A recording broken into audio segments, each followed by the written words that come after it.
Ennemi vaincu, Corrie ten Boom. Le conflit. Ayant eu à combattre non contre la chair et le sang, mais spirituellement contre de véritables agents du quartier général du mal, Éphésiens chapitre 6, 12 version Phillips, en prison pendant la guerre et plus tard au cours de mes voyages à travers le monde, et ayant rencontré tant de gens, même des serviteurs de Dieu, qui, face aux puissances diaboliques et démoniaques, étaient incapables de les reconnaître et de les chasser, j'ai décidé, à la demande d'un ami missionnaire, de leur venir en aide en écrivant ce que j'ai appris à ce sujet. Un jour, quelqu'un me demanda mon opinion sur les missionnaires travaillant dans un certain pays. Je répondis « Ils ont tout donné, mais ils n'ont pas tout pris. Ils ont abandonné leur pays, leur avenir, leur argent, leur luxe et plus encore, mais ils ne se sont pas saisis des abondantes richesses que la parole de Dieu fait jaillir de ses promesses aux ressources inépuisables. Nombreux sont ceux qui ne savent rien de ces deux armes précieuses, la puissance de la croix et le sang de Jésus. Ils ignorent également l'autorité qui a été donnée à chaque chrétien de faire usage du merveilleux nom de Jésus. Madame Penn Lewis a écrit « L'existence des mauvais esprits est reconnue par les païens, mais elle est généralement considérée comme une superstition par les missionnaires, alors que c'est de leur côté qu'est l'ignorance. Car ils sont aveuglés par les puissances de l'air et la révélation des Écritures concernant les forces sataniques leur demeure cachée. Nous avons besoin de reconnaître l'ennemi si nous voulons en triompher. Mais prenons garde aux erreurs décrites par C.S. Lewis dans Les Lettres de la nuit. Au sujet des démons, il y a deux erreurs d'importance égale, mais de sens opposé, dans lesquelles nous pouvons tomber. L'une est de ne pas croire à leur existence, l'autre est de trouver en elles, tout en y croyant, un intérêt malsain. Connaissant cela, les puissances diaboliques se frottent les mains et saluent un matérialiste ou un magicien avec la même satisfaction. Nous avons un guide sûr et une précieuse sauvegarde, la Bible, parole de Dieu. Nous y trouvons sur Satan et ses démons tous les renseignements et toutes les armes dont nous avons besoin pour les combattre. Ainsi nous pouvons, par Jésus-Christ, être plus que vainqueurs. N'oublions pas que Dieu veut nous voir triompher des puissances des ténèbres, car cette victoire est utile non seulement pour notre édification personnelle et pour la libération de ceux qui sont enchaînés par Satan, bien que ce soit important, voir Ésaïe 49, versets 24 à 25, mais elle rend gloire à Dieu en manifestant son triomphe sur tous ses ennemis, Colossiens 2,15, Éphésiens 3,10, Éphésiens 1, versets 20 à 23 et 1 Jean 3, verset 8. Voyons donc premièrement ce que la Bible dit des puissances des ténèbres. Le diable, ou Satan, nous est présenté comme une personne qui s'oppose à Dieu et à son œuvre. Genèse 3, 1, Romains 15, 22. Il est le Dieu de ce siècle, 2 Corinthiens 4, verset 4, qui aveugle les intelligences aux vérités de la parole de Dieu. S'étant rebellé contre Dieu, il fut précipité du ciel et provoqua ensuite la chute de l'homme dans le paradis. Jésus l'appelle menteur et le père du mensonge, meurtrier dès le commencement. Jean chapitre 8, verset 44. Il opère souvent comme un ange de lumière, 2 Corinthiens 11, 14, cherchant la perte des élus, 1 Pierre 5, 8. Puis il fut maudit par Dieu. Jésus a triomphé de lui à la croix, 1 Jean 3, 8, Colossiens 2, 15, et par sa résurrection d'entre les morts. Finalement, Satan sera condamné et jeté dans les temps de feu. Il y a de nombreuses sortes de démons qui tourmentent les hommes de manière diverse, voir Matthieu 12, 22, Matthieu 17, 15 à 18 et Luc 13, verset 16. Ils essaient de séduire même les élus, Matthieu 24, verset 24, en apportant de fausses doctrines, 1 Timothée 4, verset 1 à 4. Ils oppriment, Actes chapitre 10, verset 38, obsèdent et possèdent les personnes. Ils connaissent Jésus, croient en sa puissance et tremblent, Matthieu 8, verset 29, Jacques chapitre 2, verset 19. Pour eux, comme pour Satan, l'enfer est leur destination finale. Considérons ensuite quelques passages de la Bible concernant l'attitude à prendre contre ces puissances. Il est très important de réaliser que notre position est en Christ. Je répète, il est très important de réaliser que notre position est en Christ. Bien au-dessus de toute domination, de toute autorité, de toute puissance et de toute dignité. Éphésiens 1, 21, version anglaise. Nous sommes appelés à résister au diable. Jacques chapitre 4, verset 7. Avec toute l'armure de Dieu, Éphésiens 6, verset 13 à 18, à cause du sang de Jésus. Apocalypse 12, verset 11. Par la foi, la prière et le jeûne. Matthieu 17, verset 20 à 21. Jésus chassa des démons et ordonne à ses disciples de faire de même. Luc 9 et 10. Matthieu 28, verset 20. Marc 16, verset 17. Dans les Actes des Apôtres, nous voyons comment les disciples chassèrent les démons par l'autorité qu'ils avaient reçue, magnifiant ainsi le nom de Jésus. Acte 8, verset 7. Souvenons-nous que la parole de Dieu est immuable. Ses commandements ont exactement le même sens pour nous aujourd'hui qu'ils avaient pour les disciples il y a 2000 ans. Ceux qui obéissent, forts de cette autorité, réaliseront comme eux la toute-puissance de Dieu. Oui, Jésus l'a dit. « En mon nom, ils chasseront les démons. » Marc 16, verset 17. Soyez forts, non pas en vous-même, mais dans le Seigneur, dans la puissance de ses ressources inépuisables. Revêtez-vous de toutes les armes de Dieu, afin de pouvoir résister à toutes les ruses du diable.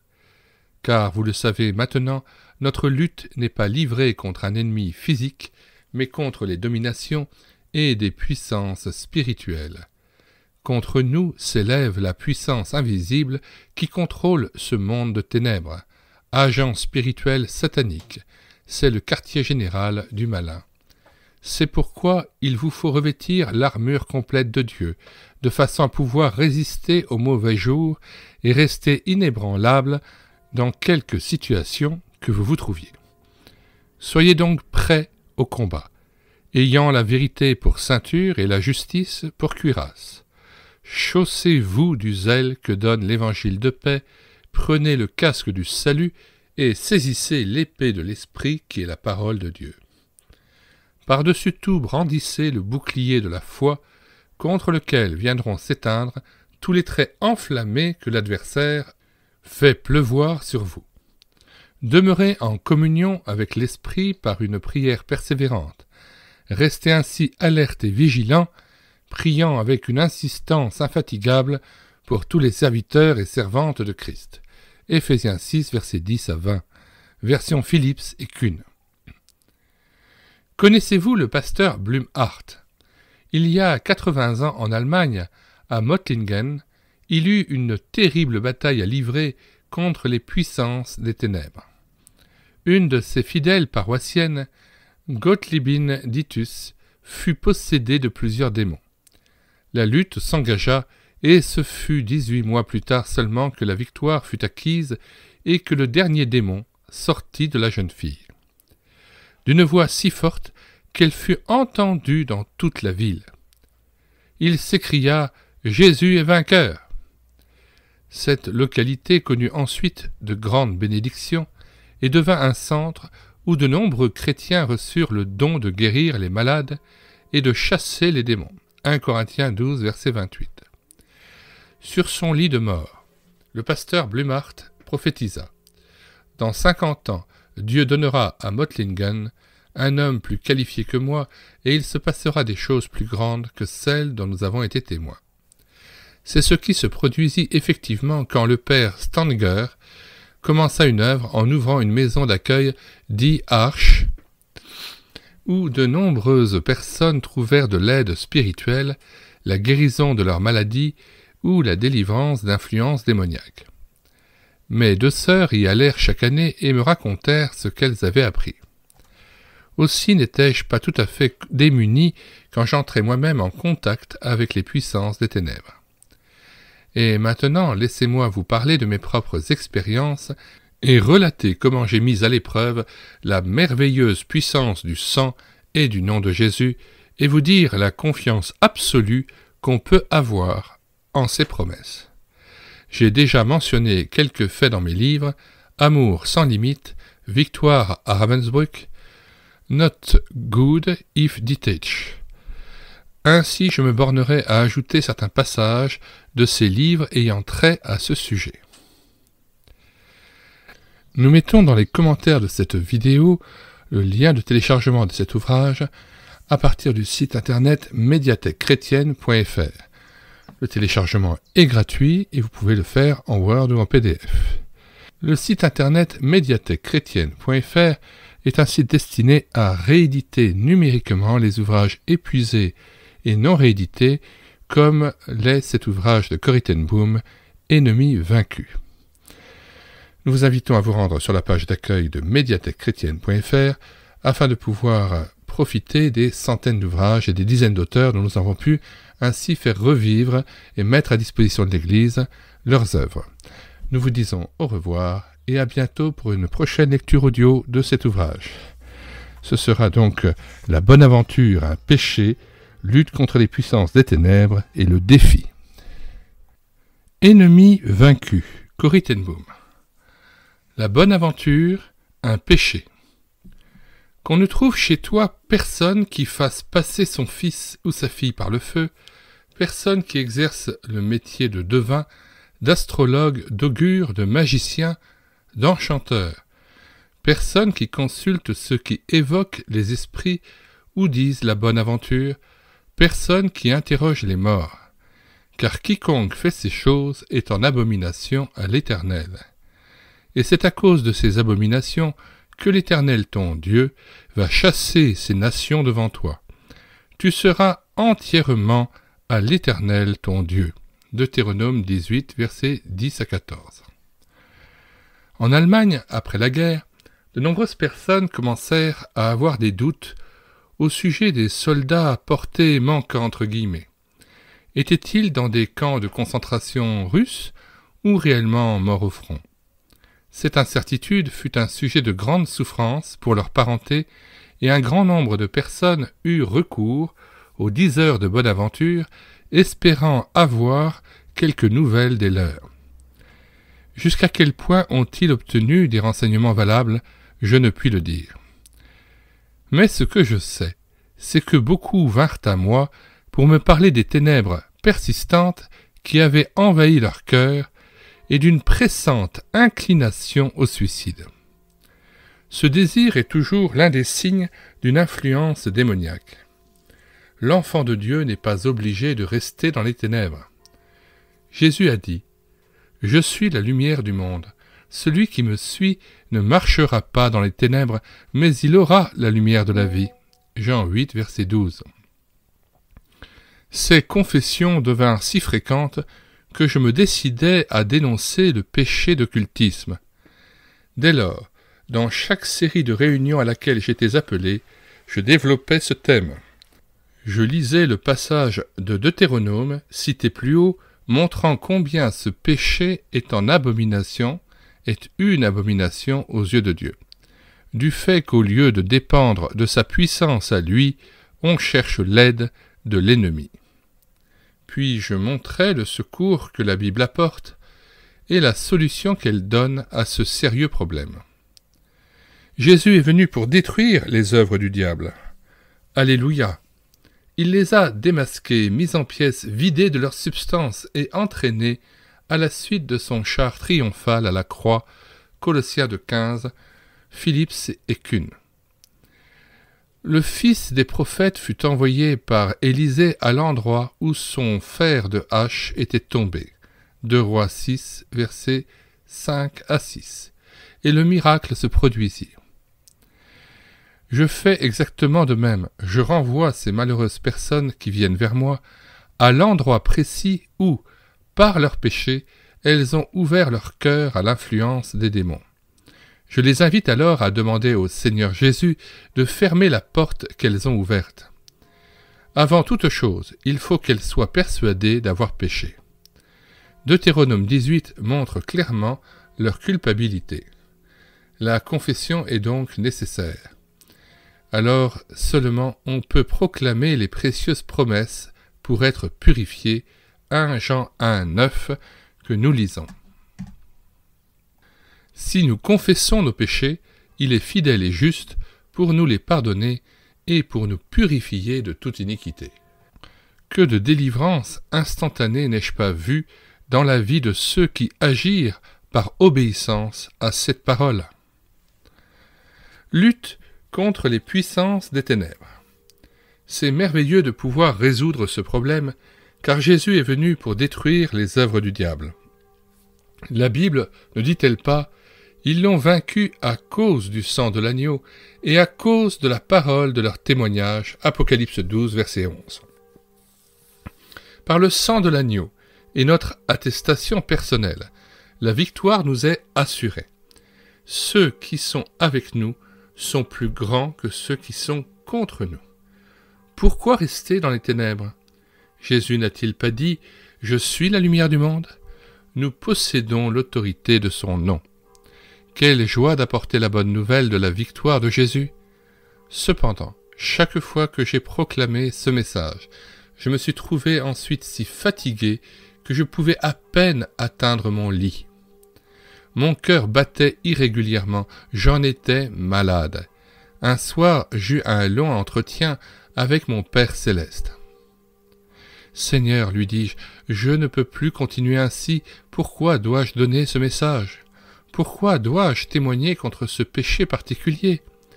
Tant de serviteurs fidèles ne le mentionnent jamais. Je n'en ai plus pour longtemps à ce régime-là, encore 1 mois ou 2, et mon cœur flanchera. » À ce moment précis, voici ce que je lus dans le Pain quotidien en allemand. « Ne crains point, parle et ne te tais point, car je suis avec toi et personne ne mettra la main sur toi pour te faire du mal. » Actes chapitre 18, versets 9 à 10. Suivait un court poème. Quand même toutes les puissances de l'enfer donneraient l'assaut, ne crains pas, Jésus est vainqueur. La joie remplit alors mon cœur. C'était la réponse de Dieu. Je fis cette prière. « Seigneur, je veux t'obéir, je ne veux pas avoir peur ni garder le silence. Fondé sur cette promesse, je te demande de me protéger par ton sang, afin que les démons ne puissent m'atteindre. » Aussitôt quelque chose se passa dans mon cœur. Il se mit à battre régulièrement, et je sus que j'étais guéri. Dès lors, quand je donnais des messages contre la sorcellerie et la magie, je me sentais mieux que jamais. Jésus est vainqueur. La crainte des démons vient des démons eux-mêmes. Nous n'avons rien à craindre. Celui qui est avec nous est plus fort que ceux qui sont contre nous. Cachés avec Christ en Dieu. Quel refuge! Le puissant souverain sacrificateur est de notre côté avec des légions d'anges. Le défi. Dans le livre « Amour sans limite », entre parenthèses, j'ai numérisé cet ouvrage que vous pouvez vous-même télécharger gratuitement sur le site internet médiathèque-chrétienne.fr. C'est un livre de Corrie ten Boom. Dans le livre « Amour sans limite », je parle de May, jeune intellectuelle anglaise qui désirait avoir la paix dans son cœur. Mais chaque fois qu'elle voulait prendre la décision d'accepter Jésus, quelque chose l'empêchait de faire ce pas. « Écoutez, mais, lui dis-je, êtes-vous jamais allé chez un diseur de bonne aventure? Savez-vous qu'en faisant cela, vous tombez sous la malédiction qui y est attachée, en sorte que le chemin qui mène à Dieu se trouve bloqué pour vous? Oui, même le chemin de la conversion. Un tel sort peut vous atteindre, même si vous vous êtes simplement prêté à l'activité d'un magnétiseur. Très souvent, ces gens-là sont eux aussi du mauvais côté et peuvent représenter un grand danger. Mais répondit d'un ton sarcastique. En fait, je me suis laissé persuader d'aller chez un diseur de bonne aventure, il y a bien des années. Mais je n'y croyais pas. J'y étais allé pour m'amuser, et nous avons bien ri. J'avais complètement oublié cela, mais maintenant que vous me le demandez, je m'en souviens très bien. Je n'ai fait aucun mal puisque je n'y croyais pas. Supposez, mais, que vous soyez un soldat en campagne et qu'on vous envoie en reconnaissance. En pénétrant par erreur dans le territoire occupé par l'ennemi, vous tombez entre ses mains. Croyez-vous que vous pourriez vous tirer d'affaire en disant « Oh, excusez-moi, s'il vous plaît, je ne voulais pas venir ici, je me suis trompé. » Une fois que vous êtes sur son terrain, vous êtes à sa merci. Bien que vous ne vous en soyez pas aperçu, un démon s'est emparé de votre cœur et votre vie est tombée sous son influence. Quand vous voulez vous convertir, il s'interpose. Vous ne comprenez pas comment la chose peut se faire, et c'est pour cela justement que c'est si dangereux. Paul dit dans Éphésiens 6,14 « Car nous n'avons pas à lutter contre la chair et le sang, mais contre les dominations, contre les autorités. » Mais avait perdu son air amusé, et la crainte se lisait maintenant sur son visage. Je ne vous dis pas ces choses pour vous faire peur, mais si je n'avais pas quelque chose d'autre à vous dire, j'aurais mieux fait de me taire. Mais voyez-vous, le premier pas vers la victoire, c'est de reconnaître la position de l'ennemi. Et ce qu'il y a de merveilleux, c'est que Jésus est vainqueur. Il est bien plus fort que toute la puissance de l'enfer. Il vous faut maintenant fermer la porte où vous l'avez ouverte. Voici ce que je veux dire. Pensez à quelques passages de l'Écriture qui parlent de pardon. Mais réfléchis un instant et repris. En lui, le Fils de son amour, nous avons la rédemption, par son sang, la rémission des péchés. Colossiens 1, verset 14. C'est juste. Maintenant, demandez au Seigneur Jésus de revenir au moment même où vous avez commis ce péché. Confessez-le, demandez pardon, rendez grâce pour ce pardon, car le texte que vous avez cité est vrai. Alors la porte sera fermée et vous serez libre. Désormais, vous ne serez plus à la merci du démon. J'ai eu moi-même l'occasion, continuai-je, de montrer le chemin du salut à une diseuse de bonne aventure. C'était en Allemagne. Toute la journée se passa pour elle à fermer des portes, entre guillemets. Puis elle revint vers moi et me dit « Je me sens plus heureuse maintenant, mais je sais que j'ai oublié certains péchés. Je ne suis pas encore tout à fait libre. » « Alors, dites-le au Seigneur, répondis-je, comme vous me le dites à moi, et remerciez-le pour son pardon. 2 jours plus tard, elle revint pour me dire que le matin, elle s'était réveillée en chantant, complètement libre. Elle n'arrêtait pas de louer et de remercier le Seigneur. Voulez-vous faire la même chose, mais je suis sûr que vous serez victorieuse. Je vais vous laisser seule maintenant. Tenez bon et achevez la bataille sans moi. Je la quittai et retournai à la conférence. La houle s'écrasait sur les falaises. Un orage se préparait. Le spectacle était saisissant. Non loin du rivage, un rocher abrupt se dressait hors de la mer. C'était comme si 2 puissances s'affrontaient, mais le rocher demeura inébranlable au milieu des vagues. Le dernier soir, le président de la conférence demanda si quelqu'un avait un témoignage à rendre de ce qu'il avait appris et expérimenté. Mais se leva et dit « J'ai appris et expérimenté ici que Jésus est vainqueur. » Une femme malade était assise dans une cuisine malpropre et en désordre. C'est à peine s'il y avait de la place pour mon tabouret. J'avais très à cœur de m'entretenir tranquillement avec cette femme, parce qu'à 2 reprises, elle avait fait appel à une diseuse de bonne aventure qui prétendait avoir un pouvoir magique de guérison. Je lui expliquai que c'était un grand péché aux yeux de Dieu, que cela équivalait à lui tourner le dos pour demander le secours du diable. C'est pourquoi Dieu appelle ce péché une abomination. Deutéronome 18, versets 10 à 12. J'éprouvais une grande compassion pour cette femme. Je lui dis que Dieu nous aime tellement qu'il désire ardemment nous faire pénétrer dans un océan d'amour par Jésus-Christ. C'est la raison pour laquelle Dieu trouve si terrible que nous cherchions de l'aide auprès de l'ennemi. Je remarquai alors qu'elle écoutait attentivement, mais quand je lui adressai un sérieux avertissement, elle se défendit et manifesta de la résistance. Alors, je lui parlai avec joie du grand amour de Dieu. Elle m'écouta de nouveau avec attention. Puis je lus les paroles de Jésus. « Venez à moi, vous tous qui êtes fatigués et chargés, et je vous donnerai du repos. » Matthieu 11, verset 28. Avant de prendre congé, elle pria pour demander pardon d'être allée chez la diseuse de Bonaventure. Alors elle loua Dieu et le remercia pour les grandes richesses acquises en Jésus-Christ. Corrie ten Boom, ennemi vaincu. Résister au diable, la victoire est à nous. Dans une petite ville d'Allemagne, un groupe d'étudiants avait organisé un week-end. 10 chrétiens amenèrent chacun une personne du dehors. Bien qu'oratrice, je sentais que, tous ensemble, nous formions une seule équipe. On priait et discutait beaucoup entre les réunions. Quand vint le dimanche, 8 étudiants avaient accepté Jésus comme leur sauveur personnel.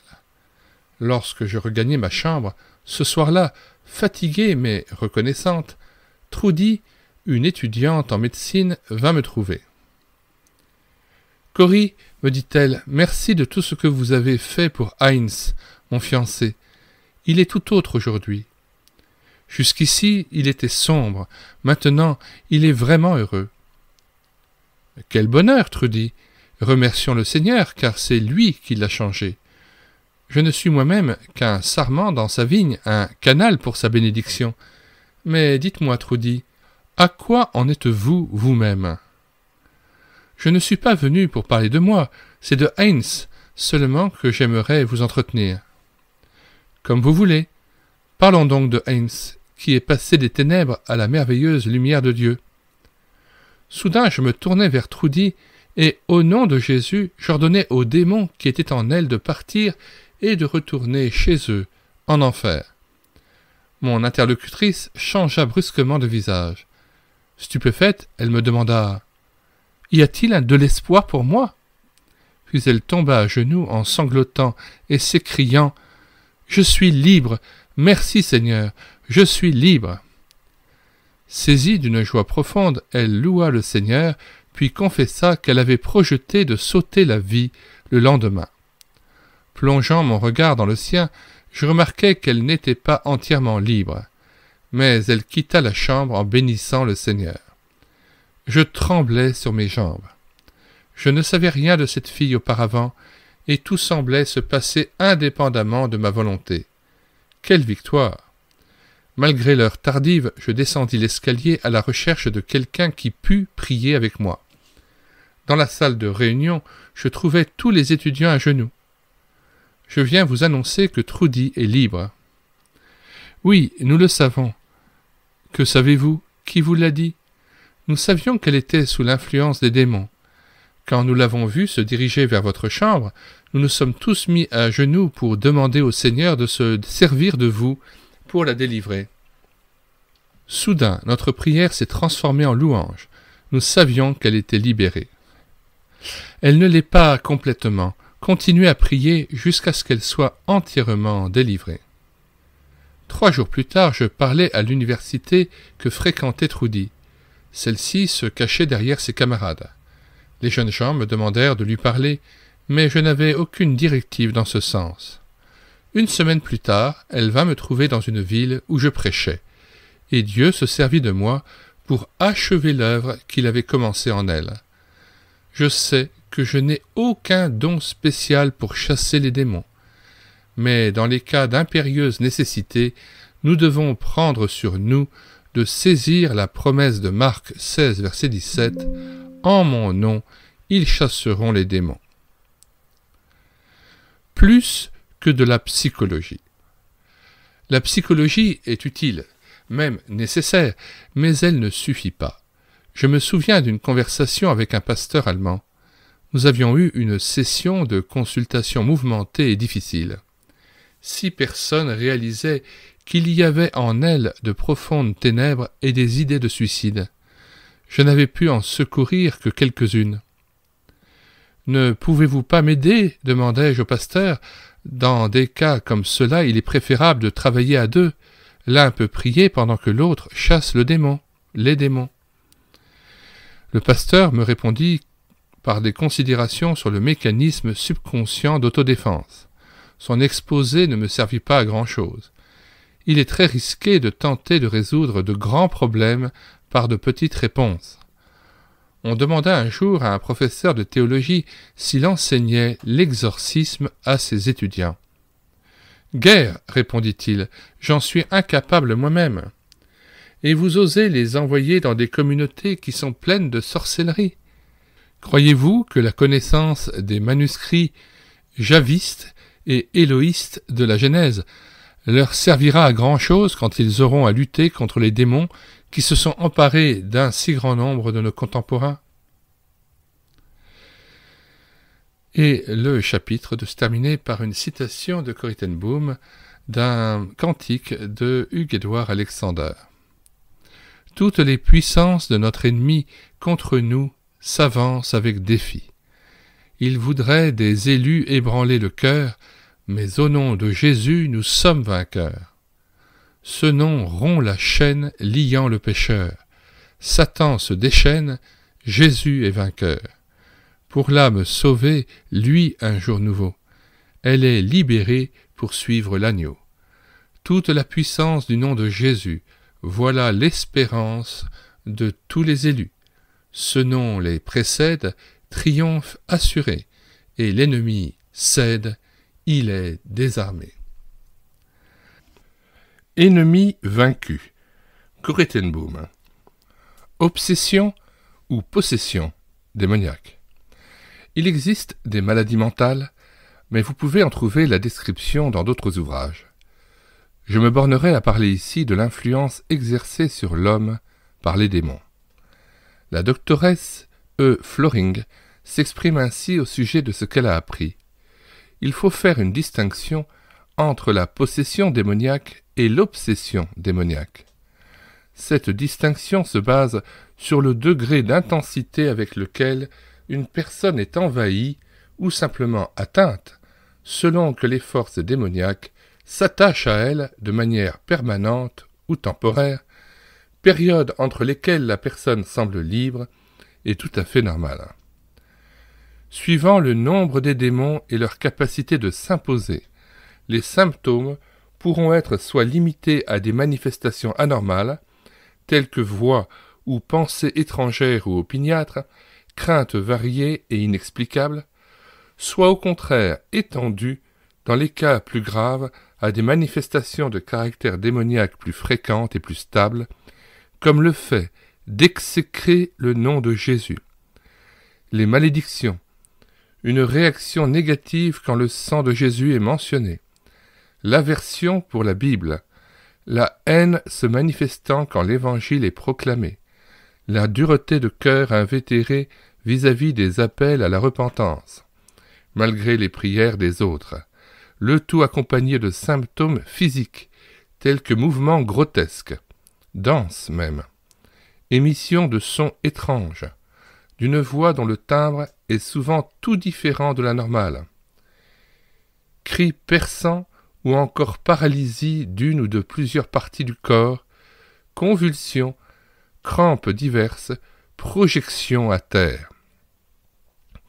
Des signes d'allergie sont fréquents tels que altération de la peau, asthme dont le degré d'intensité varie. On remarque aussi parfois une étrange expression des yeux, sauvage ou craintive, des troubles divers du cœur. De ces personnes se dégagent parfois de fortes odeurs. L'un ou l'autre de ces symptômes peut se manifester isolément ou plusieurs d'entre eux simultanément.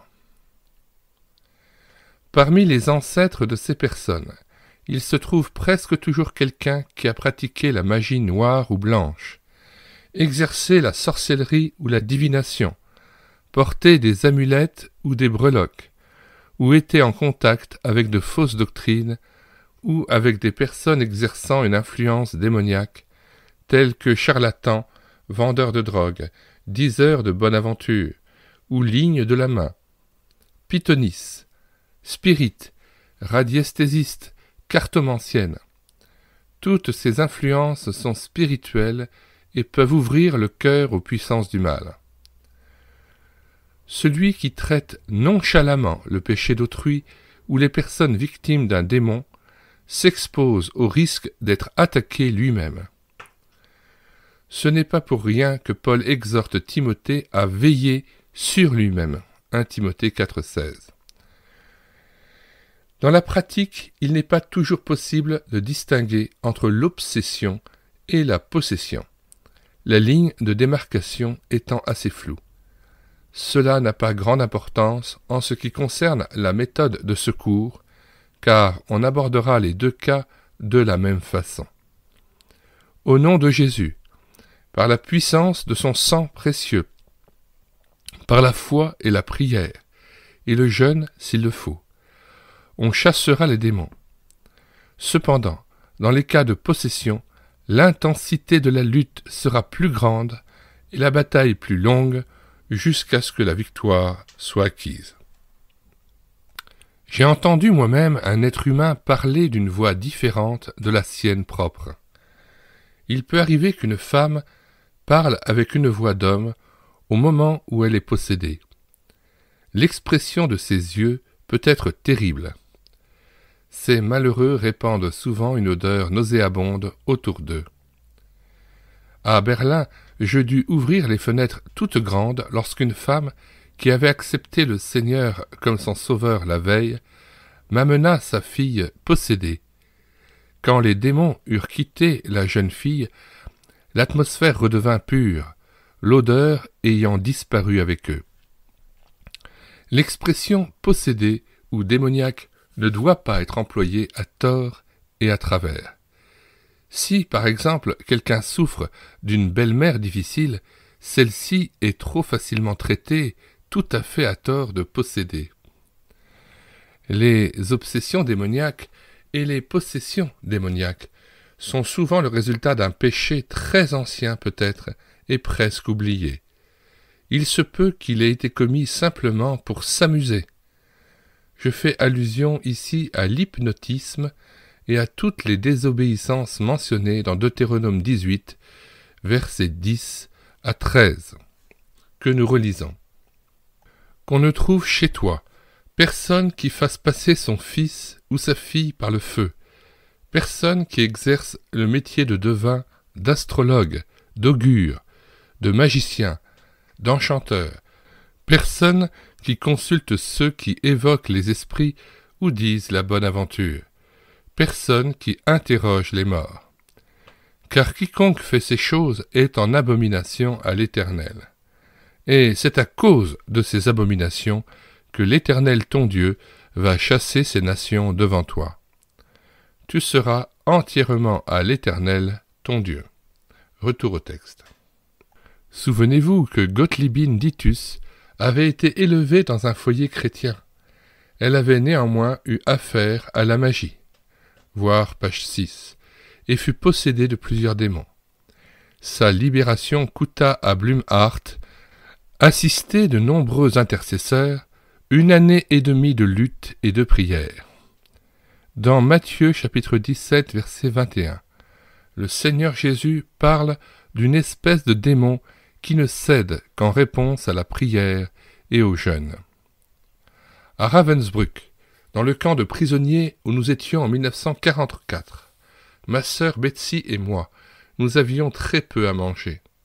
« Consacrons ce jeûne forcé au Seigneur, dit un jour Betsy, pour qu'il devienne une bénédiction. » Il s'ensuivit pour nous des expériences de victoire sur des démons dans notre entourage. Je suis si heureuse que Dieu ne nous demande pas d'établir un diagnostic précis. Nous pouvons agir simplement sur sa parole et nous constatons qu'il veille sur sa parole pour l'exécuter. Jérémie chapitre 1, verset 12. Quelle victoire de voir, par la puissance de Jésus-Christ, une victoire immédiate, comme dans le cas de la jeune berlinoise. Quelquefois, le Seigneur accomplit le miracle plus tard. Dans un cas qui s'est produit en Suisse, un temps d'attente se trouvait manifestement dans le plan de Dieu, car il servit à ouvrir les yeux d'un pasteur. Dans mon livre « Amour sans limite », j'écris ceci. Une mère et sa fille âgée de 15 ans vinrent me trouver. L'enfant faisait peine à voir, car elle tremblait de peur au moindre bruit et se cachait dans les bras de sa mère. Sa mère me regardait tristement d'un air suppliant. « Vous avez parlé hier soir de la réalité des promesses de Dieu, dit-elle. Y croyez-vous vous-même » ? « Oui, j'y crois, répondis-je immédiatement. Les promesses de Dieu sont une réalité plus grande que nos problèmes. Alors, pour l'amour de Christ, faites sortir ce démon, dit-elle avec véhémence. J'eus un mouvement de recul comme si elle m'avait frappé.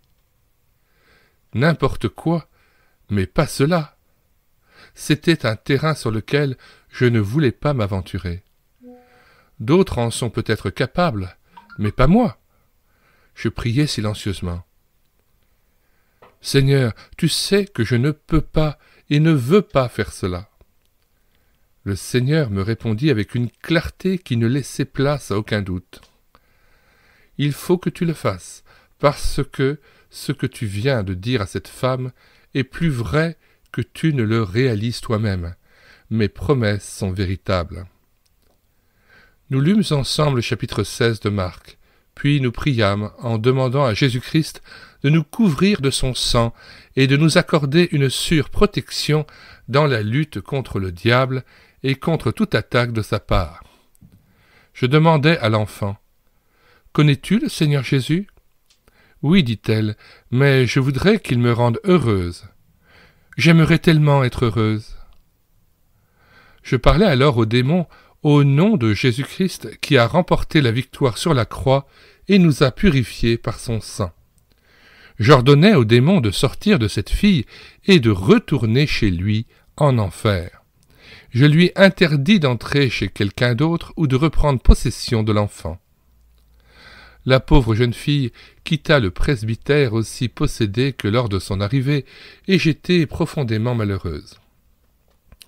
Comme ma foi était faible et combien je manquais de puissance. Avais-je prêché une théorie qui se révélait vaine lorsque j'essayais de la mettre en pratique? Je frappai à la porte du cabinet de travail du pasteur. Il me reçut aimablement. « J'ai besoin de votre aide, lui dis-je. Ma foi est trop petite et c'est à votre tour maintenant d'entrer en lice. » Je lui exposai mon expérience. Il leva les yeux vers moi, tressaillit et répliqua. « Oh, c'est bien là un domaine dans lequel je me refuse de pénétrer. »« Mais alors, qui doit intervenir? Vous êtes le berger de ce troupeau, et vous avez les promesses de Dieu.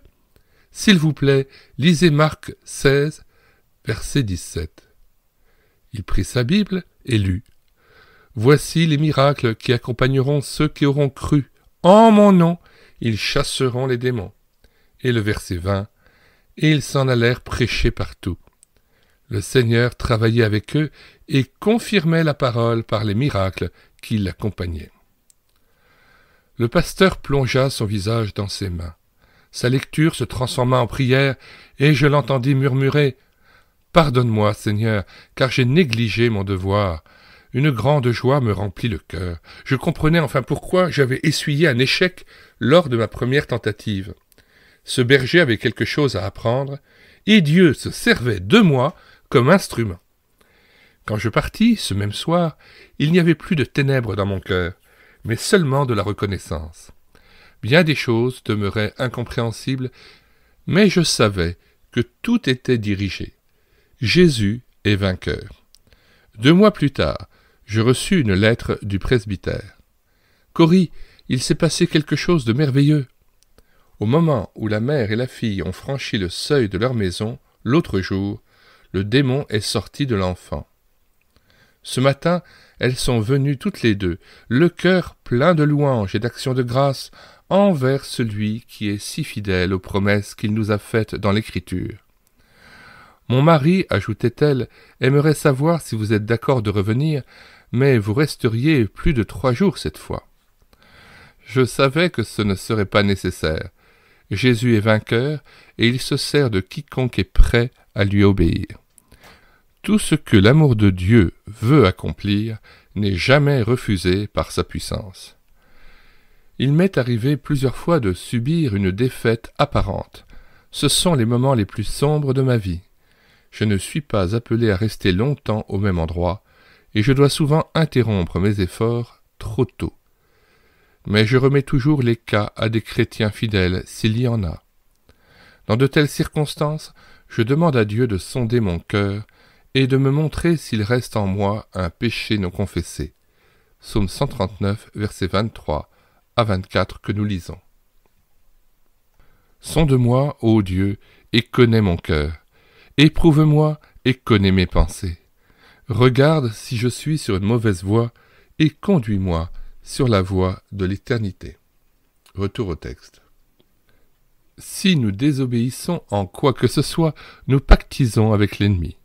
Cette prière pour que Dieu nous sonde, suivie de la confession immédiate du péché, mis en lumière, et pour lequel nous demandons pardon sur la base de 1 Jean 1, versets 7 à 9, est nécessaire dans toute bataille contre l'ennemi, quand son pouvoir est manifesté par des possessions et des obsessions démoniaques. Nous lisons donc 1 Jean 1, versets 7 à 9.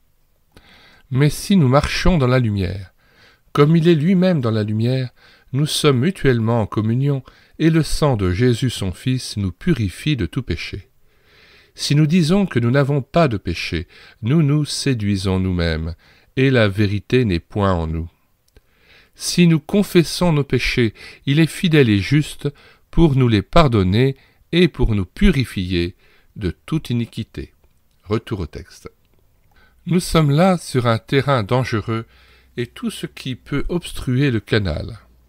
Confiance en nous-mêmes, attachement à l'argent, orgueil, crainte, ressentiment ou tout autre péché nous rend impuissants et doit être par conséquent immédiatement placé sous le sang purificateur de Jésus.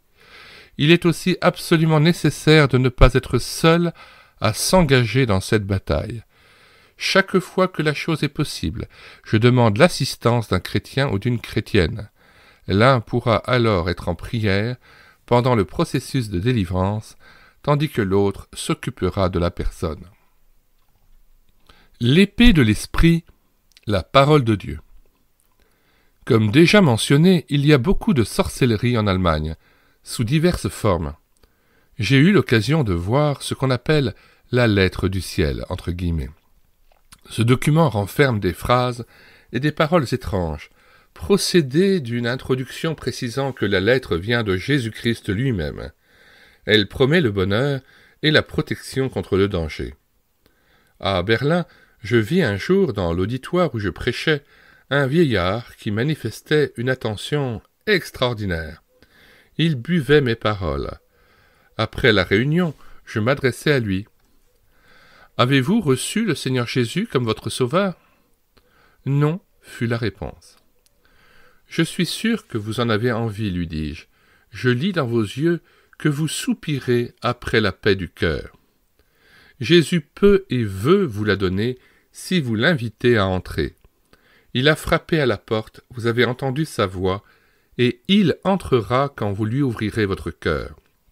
Apocalypse 3, verset 20 dit « Voici, je me tiens à la porte et je frappe.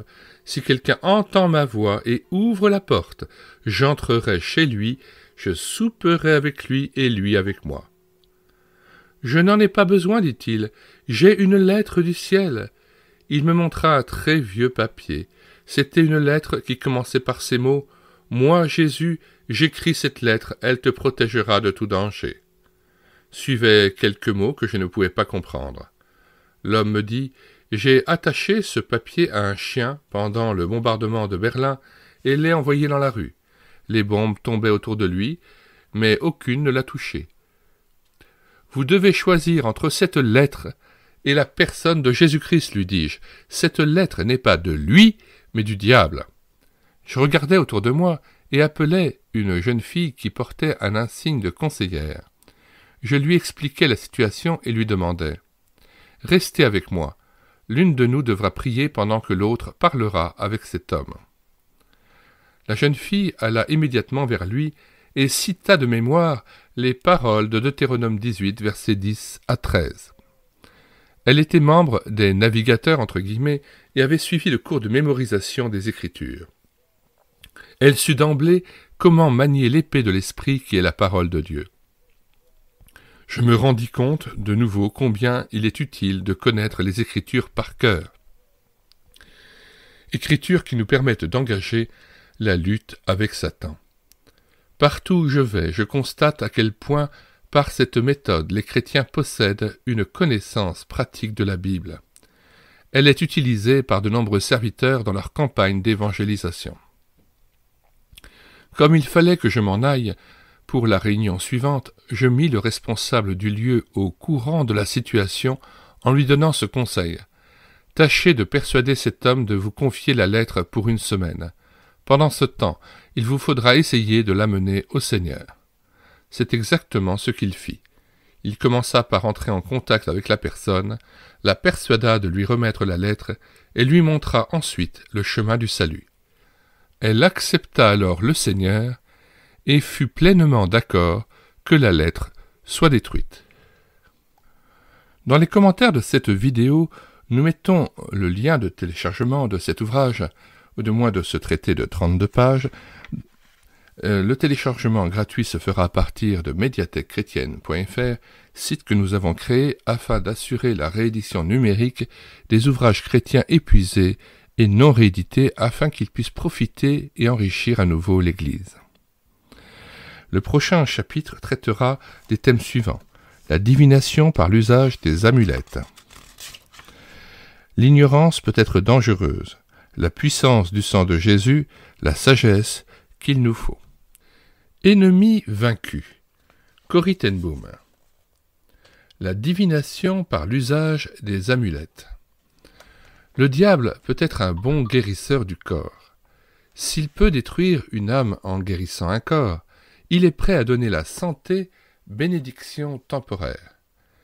Les pays païens ne sont pas seuls à pratiquer la sorcellerie. Je lisais dernièrement l'histoire d'une fillette habitant en Allemagne et qui était continuellement malade. Quelqu'un lui donna une amulette, une petite boîte qu'elle devait porter à son cou. Elle fut guérie instantanément. Sa santé ne connut après cela aucune défaillance. Mais il y avait des ténèbres dans son cœur. Elle souriait rarement. À l'âge de 12 ans, elle tenta de se suicider. On demanda l'aide d'un évangéliste. Celui-ci s'informa pour savoir si la fillette portait quelque amulette. C'était bien le cas. À force de persuasion, l'enfant lui tendit la boîte. Mais avec cette recommandation. « Ne l'ouvrez jamais. Celui qui me l'a donnée m'a dit que ce serait très dangereux. » Malgré cet avertissement, l'évangéliste ouvrit l'amulette et trouva un petit papier sur lequel étaient écrits ces mots. « Je t'ordonne, Satan, de garder ce corps en bonne santé jusqu'à ce que tu amènes son âme en enfer. » On détruisit l'amulette et l'enfant fut libéré, mais sitôt après elle tomba gravement malade. Cependant, Christ est vainqueur, et elle fut guérie au nom de Jésus par l'imposition des mains. L'ignorance peut être dangereuse. En Allemagne, un serviteur de Dieu renommé fit une expérience effrayante. Une dame vint à lui dans un état désespéré. L'expression de ses yeux était terrible et l'évangéliste discerna tout de suite qu'elle était possédée. Dans son empressement à lui venir en aide, il lui imposa les mains pour la guérison. Au moment même où il la toucha, il tomba en arrière et demeura inconscient toute une heure.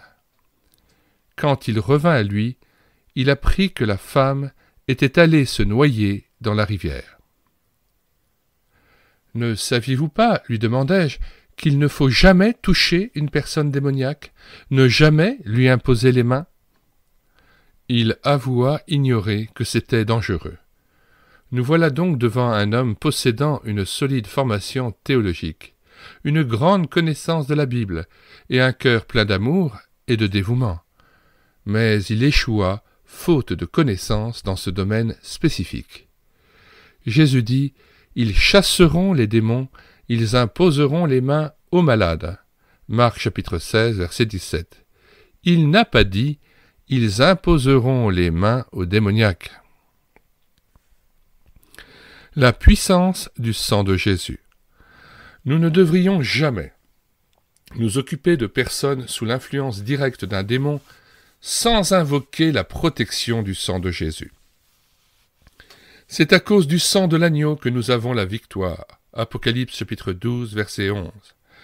Bien que la chose échappe à notre compréhension, l'expérience nous apprend que Dieu entend être pris au mot quand il promet quelque chose, à condition que, de notre côté, nous obéissions à sa parole. La folie de Dieu est tellement plus sage que la sagesse des hommes. 1 Corinthiens 1 et 2. Pour saisir ces réalités spirituelles, il est indispensable que la foi soit liée à la connaissance. Nous devons aussi nous souvenir que la position normale et sûre du croyant est d'être crucifié avec Christ. Romains 6, verset 6.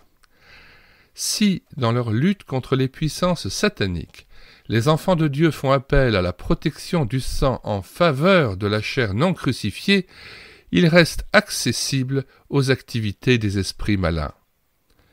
Madame Penn-Lewis a écrit ceci: « Parler du sang qui purifie le cœur du péché et nous protège, sans comprendre la vérité corrélative de la crucifixion avec Christ, c'est méconnaître la vraie puissance de l'œuvre rédemptrice du calvaire. » La sagesse qu'il nous faut.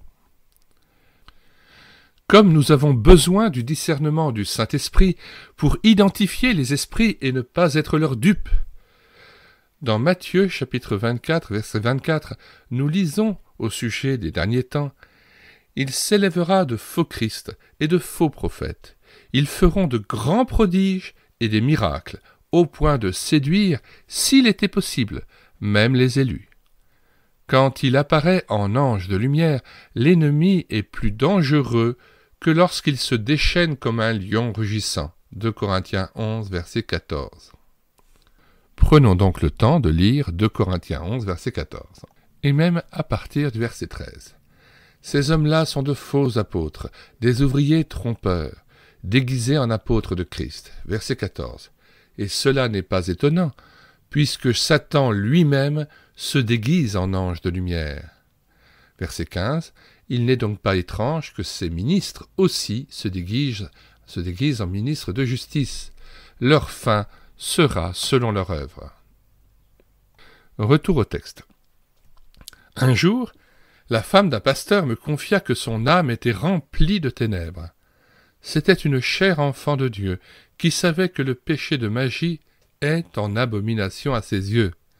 Elle tomba malade et alla consulter un médecin. En son absence, cet homme chercha, au moyen de la radiesthésie, quel était le remède adéquat. Il prit une bague, l'attacha à un cheveu et la fit osciller au-dessus d'un médicament. Le balancement rectiligne devait indiquer le bon remède. Si le mouvement était circulaire, le médicament ne convenait pas. Je ne suis pas tout à fait certaine que ce soit ainsi ou l'inverse, qu'importe. Le fait est que cette femme de pasteur fut plongée dans les ténèbres après avoir pris le remède ainsi trouvé. Aussi subtile soit-elle, cette pratique de sorcellerie est cependant un grand péché. Mais Jésus est vainqueur. Il libéra cette femme. La puissance du précieux sang de Jésus et l'invocation de son nom merveilleux furent plus forts que le pouvoir de l'ennemi. La vie chrétienne est souvent un champ de bataille, et le diable a près de 6000 ans d'expérience pour tendre des pièges aux saints. Jésus se servait de la parole. Il n'y avait rien là de compliqué, il tirait simplement l'épée de l'esprit et s'en servait. Alors le diable le laissa, premièrement pour un certain temps, Matthieu 4, puis définitivement quand toutes les puissances de l'enfer furent vaincues lors de la scène finale au calvaire. Voir Colossiens 2,15 que nous lisons. Et que nous lisons à partir du verset 13. Vous qui étiez morts par vos offenses et par l'incirconcision de votre chair, il vous a rendus à la vie avec lui, en nous faisant grâce pour toutes nos offenses. Il a effacé l'acte dont les ordonnances nous condamnaient et qui subsistait contre nous, et il l'a détruit en le clouant à la croix. Il a dépouillé les dominations et les autorités, et les a livrées publiquement en spectacle en triomphant d'elles par la croix. Ennemi vaincu. Corrie ten Boom. La puissance du nom de Jésus. Extrait de Not Good If Detached. Le véritable enfant de Dieu est pris en charge par le Fils même de Dieu et le malin doit garder ses distances. 1 Jean 5, verset 18. Dans la version seconde, ce même passage est traduit par « Nous savons que quiconque est né de Dieu ne pêche point, mais celui qui est né de Dieu se garde lui-même, et le malin ne le touche pas. » Retour au texte. Qu'il est difficile de s'habituer à parler par l'intermédiaire d'un interprète. C'est comme si l'on essayait d'atteindre les gens par la tangente, entre guillemets. Les yeux de l'auditeur étant fixés sur le traducteur, l'orateur perd tout contact avec son auditoire. Il a pourtant un avantage, celui de pouvoir prier pendant les coupures. Aujourd'hui, j'ai un interprète de premier ordre. Il aime le Seigneur de tout son cœur et c'est un très grand plaisir de travailler avec lui. Quel contraste avec ceux qui sont indifférents. Étant les hôtes du même foyer, nous avons du temps pour bavarder ensemble avant la prédication du soir. Un jour, je lui demandai à brûle-pourpoint « Pourquoi y a-t-il tant de ténèbres en vous ?» Que voulez-vous dire ? La joie du Seigneur ne se reflète pas dans vos yeux. Dans la parabole du cep et des sarments, le Seigneur dit « Afin que ma joie soit en vous et que votre joie soit parfaite. » Où est-elle, cette joie ? Je ne sais pas. Je crois que je le sais, moi. Puis-je vous le dire ? Quand vous vous êtes converti du shintoïsme au Seigneur, vous avez tourné le dos aux démons, mais les démons, eux, ne vous ont pas tourné le dos. C'est vrai, répondit-il, mais je vous en prie, ne le dites pas aux missionnaires, car ils penseraient que je suis retourné au shintoïsme. Les démons ne sont pas un isme, ils existent réellement, aussi bien que les anges, vous et moi. Considérez les richesses que vous avez en Jésus. Vous n'avez nullement besoin de rester plus longtemps dans les ténèbres. Au nom de Jésus et par le sang de l'agneau, nous avons la victoire. En son nom, vous pouvez chasser les démons et tenir tête à Satan. Ensemble, nous avons lu et mis en pratique la glorieuse promesse figurant dans Marc 16, versets 15 à 18 que nous lisons. Puis il leur dit « Allez par tout le monde et prêchez la bonne nouvelle à toute la création. Celui qui croira et qui sera baptisé sera sauvé, mais celui qui ne croira pas sera condamné. Voici les miracles qui accompagneront ceux qui auront cru. En mon nom, ils chasseront les démons. Ils parleront de nouvelles langues, ils saisiront des serpents, s'ils boivent quelque breuvage mortel, il ne leur fera point de mal. Ils imposeront les mains aux malades, et les malades seront guéris. » Retour au texte. Ensemble donc, nous avons lu et mis en pratique la glorieuse promesse figurant dans Marc 16, versets 15 à 18, et le Seigneur fit le miracle et libéra complètement son enfant. Je le retrouvai quelques semaines plus tard, et il s'écria en me voyant.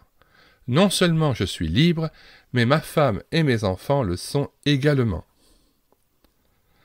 Adorons le triomphateur, Jésus notre divin Sauveur.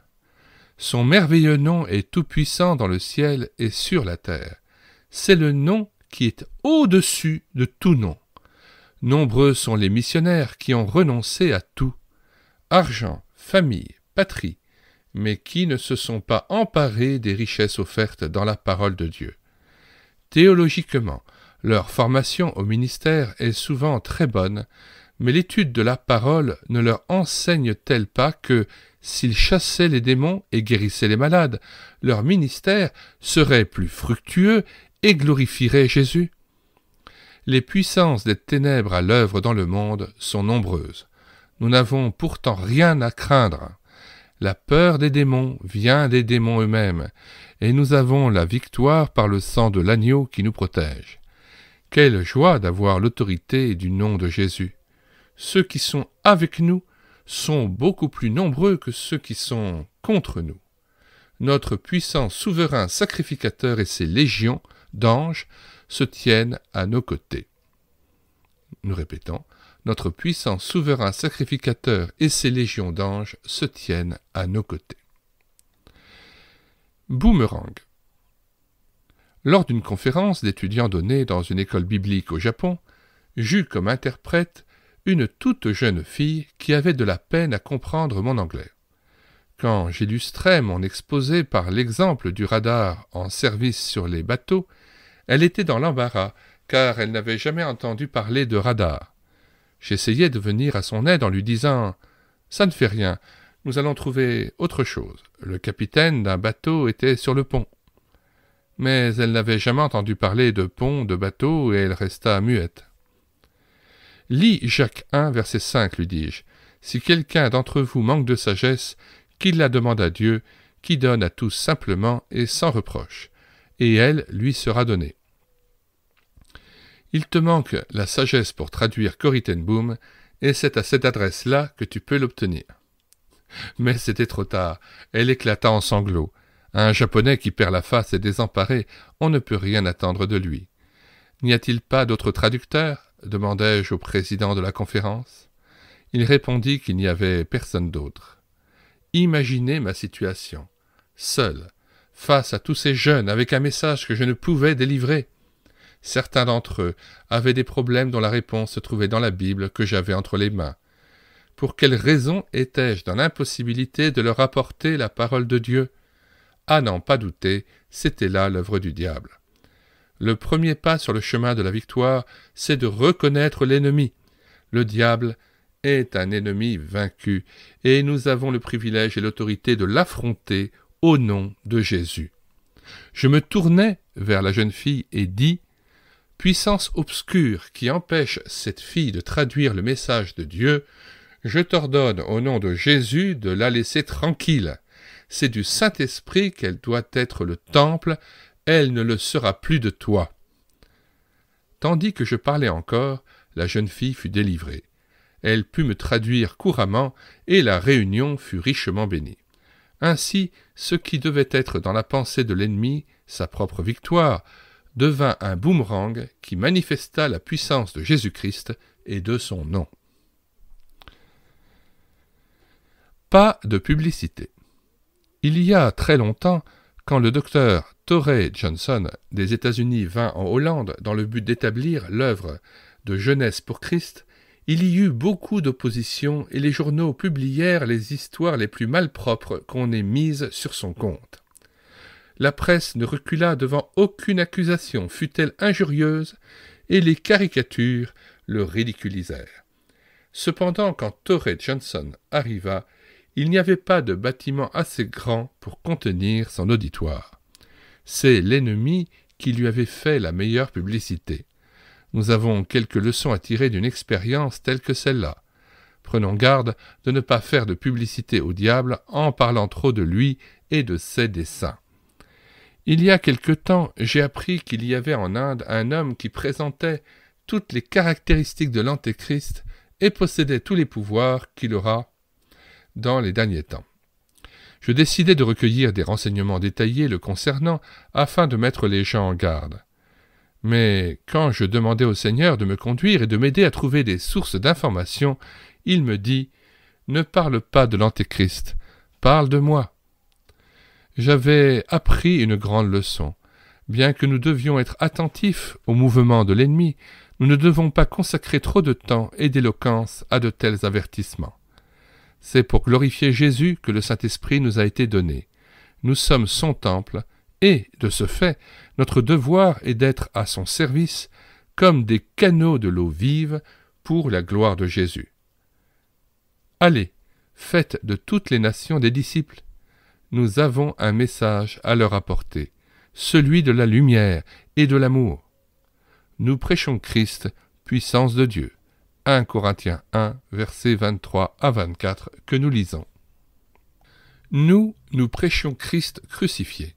Scandale pour les Juifs et folie pour les païens, mais puissance de Dieu et sagesse de Dieu pour ceux qui sont appelés tant Juifs que Grecs. Retour au texte. Trop de biscuits et de cakes. En Afrique du Sud, je reçus un jour un appel téléphonique. « Cory, voulez-vous nous aider ? Nous avons ici une jeune démoniaque et nous ne savons que faire. » Je n'étais guère à mon aise. Je n'ai pas le don d'exorcisme, néanmoins, je crois que nous ne devons jamais dire non quand Dieu nous appelle à l'exercer. Si nous ne chassons pas les démons, qui donc le fera ? Pourquoi donc est-ce que j'hésite ? Je n'ai vraiment pas peur. La crainte des démons vient d'eux-mêmes. Mais il est toujours terrifiant d'assister aux manifestations de la puissance des ténèbres chez un être humain. Je téléphonais à une amie qui avait une voiture et lui exposais la situation. « Vous savez, Cory, je suis toujours disponible avec ma voiture, mais aujourd'hui, je ne peux pas venir. Je suis occupé toute la journée à faire des biscuits et des cakes pour notre rencontre d'église qui aura lieu demain. » Fâché, je raccrochais. Le téléphone était dans une pièce où se trouvaient 3 pasteurs de passage. Je me tournai vers eux et m'exclamai « Il y a trop de biscuits et trop de démons dans vos églises !» Qu'est-ce que j'entendais par là ? Oh, je n'ai rien contre la pâtisserie dans les rencontres d'église, mais le danger qui me guette quand je travaille quelque temps chez les Anglais, c'est la multiplicité des invitations, ce qui m'oblige ensuite à observer un régime. Combien de temps on vilipende à confectionner les meilleurs cakes et les biscuits les plus exquis du monde, alors que tant de gens n'ont jamais entendu prêcher l'Évangile. Jésus est mort pour les péchés du monde entier, mais combien de gens ne savent pas qu'il est mort pour eux ? Qui sait s'il ne se trouve pas dans la maison voisine, tout près de la cuisine où l'on passe tant d'heures à confectionner des cakes pour l'église, des personnes qui risquent d'être perdues pour l'éternité ? Rachetons le temps, car les jours sont mauvais.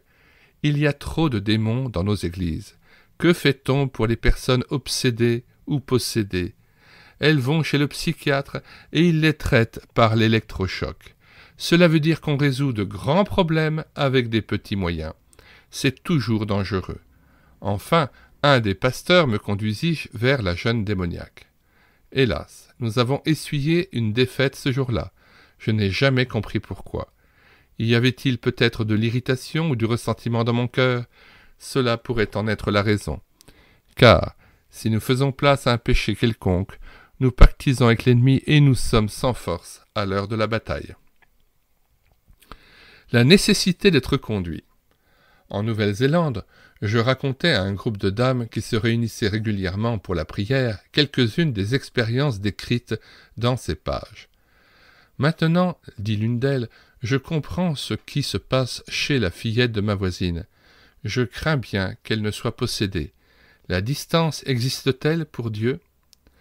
Où pouvons-nous chasser les démons depuis ici ?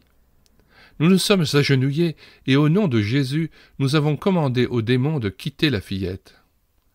Quand la dame rentra chez elle, sa voisine vint à elle et lui dit « Ma petite fille est guérie.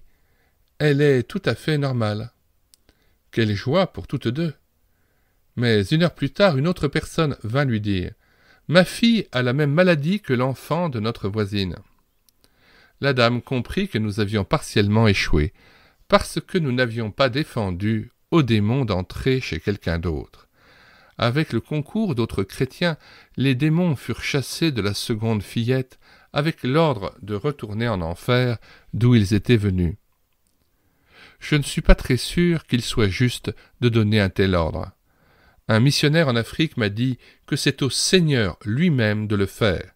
Nous lisons dans l'épître de Jude que l'archange Michel lui-même dit au diable « Que le Seigneur te réprime » Jude 9. Mais depuis que j'ai reçu cet avertissement, j'ai interdit aux démons au nom de Jésus de revenir dans la même personne et dans qui que ce soit, et je leur ai ordonné d'aller où Dieu le leur commandait. Comme nous avons besoin de sagesse. Mais dans Jacques 1, verset 5, nous lisons cette joyeuse promesse. Si quelqu'un d'entre vous manque de sagesse, qu'il la demande à Dieu qui donne à tous simplement et sans reproche, et elle lui sera donnée. Que dirons-nous à l'égard de ces choses? Si Dieu est pour nous, qui sera contre nous? Lui qui n'a point épargné son propre Fils, mais qui l'a livré pour nous tous, comment ne nous donnera-t-il pas aussi toutes choses avec lui? Mais dans toutes ces choses, nous sommes plus que vainqueurs par celui qui nous a aimés. Car j'ai l'assurance que ni la mort, ni la vie, ni les anges, ni les dominations, ni les choses présentes, ni les choses à venir, ni les puissances, ni la hauteur, ni la profondeur, ni aucune autre créature ne pourra nous séparer de l'amour de Dieu manifesté en Jésus-Christ notre Seigneur. Romains 8, versets 31 à 32 et versets 37 à 39. Fin de la lecture de Ennemi vaincu de Corrie ten Boom. Nous mettons dans les commentaires de cette vidéo le lien de téléchargement gratuit de cet ouvrage sur le site internet médiathèque-chrétienne.fr, site créé afin de pouvoir rééditer numériquement les ouvrages chrétiens épuisés et non réédités. Nous vous invitons donc à vous rendre sur la page d'accueil et à faire votre miel des centaines d'ouvrages que nous avons mis à nouveau à votre disposition. Comment se rendre sur le site internet médiathèque-chrétienne.fr? Eh bien, vous tapez sur la barre de recherche Google tout simplement médiathèque-chrétienne.fr sans espace, tout attaché et sans accent. Une fois arrivé sur le site, vous cliquez sur « Livre à télécharger ». Puis, vous faites une recherche par ordre alphabétique d'auteur. Pour Corrie ten Boom, vous cherchez à Ten, à T. Et une fois que vous avez cliqué sur T, vous cherchez Corrie ten Boom. Une fois trouvé l'auteur, vous choisissez parmi les ouvrages que vous souhaitez posséder et télécharger. Nous avons déjà numérisé pour vous Amour sans limite, Corrie ten Boom, 5 ans de silence, les dernières années de Corrie ten Boom, de Pamela Roswell, Ennemi vaincu, Corrie ten Boom, ainsi que le lien vers l'audiobook intégral de ce livre. Victoire à Ravensbrück, et nous ajoutons notre playlist témoignages et biographies que nous vous recommandons de consulter. Il y a 73 ouvrages présentés, tous téléchargeables gratuitement. Si vous avez apprécié cet audiobook que nous avons lu, eh bien partagez-le, communiquez-le. Et d'ailleurs, pourquoi ne feriez-vous pas de ce site internet médiathèque-chrétienne.fr le site de référence de votre Église, du site internet de votre Église, afin que chacun puisse en tirer tous les avantages. Il y a 1300 ouvrages disponibles et téléchargeables gratuitement pour tout à chacun afin de nourrir sa vie spirituelle et être renouvelé intérieurement devant le Seigneur. Regardez bien dans les descriptions de chaque vidéo les liens que nous ajoutons afin d'enrichir votre parcours lecture. Pour Ennemi vaincu, nous rajoutons le lien vers la playlist Combat spirituel, guerre, guérison, cure d'âme, 36 vidéos et livres présentés à télécharger gratuitement. Croix de Christ, grâce de Dieu, œuvre expiatoire. La playlist Occultisme, spiritisme, idolâtrie, superstition, médecine parallèle. La playlist Victoire en Christ, sang de l'agneau, prière, amour de Dieu. Et bien sûr, le livre de Georges Birch, Le ministère de délivrance. Nous y ajoutons les ouvrages de Maurice Ray, Échec à l'oppresseur et l'occultisme à la lumière de Jésus-Christ. Nous vous donnons aussi les liens vers les audiobooks de ces deux ouvrages que nous avons pris en charge dans les commentaires de cette vidéo. Donc vous pouvez les écouter sur la chaîne YouTube et l'écouter sa parole. Nous terminons par la prière. Seigneur Jésus, tu as su utiliser une femme comme Corrie ten Boom, et tu veux encore faire se lever des serviteurs afin de pouvoir chasser les démons, délier les chrétiens des œuvres des ténèbres, des esprits mauvais qui les relient encore dans le monde d'en bas. Permets, Seigneur, que ces ministères se multiplient, de vrais ministères, éloignent les faux prophètes, les fausses guérisons et tout ce qui est œuvre de séduction, et manifeste ton esprit, je te prie, afin qu'une grande délivrance soit accordée à ton peuple. Nous te louons et te bénissons parce que tu règnes, Seigneur Jésus, dans les cieux et sur la terre. Nous nous soumettons à toi, nous te bénissons, te glorifions, t'exaltons. Nous rentrons dans tes œuvres et nous rentrons dans le repos de Dieu selon les termes d'Hébreux 4, verset 10, car celui qui entre dans le repos de Dieu se repose de ses œuvres, comme Dieu s'est reposé des siennes. Nous nous efforçons donc d'entrer dans ce repos, afin que nous ne tombions pas en donnant le même exemple de désobéissance. À toi, Seigneur, les œuvres accomplies en toi, par l'Esprit Saint, qui ne seront ni chaume, ni paille, ni bois, mais qui seront diamants, or, en toi. Nous attendons à une pleine récompense de ta part.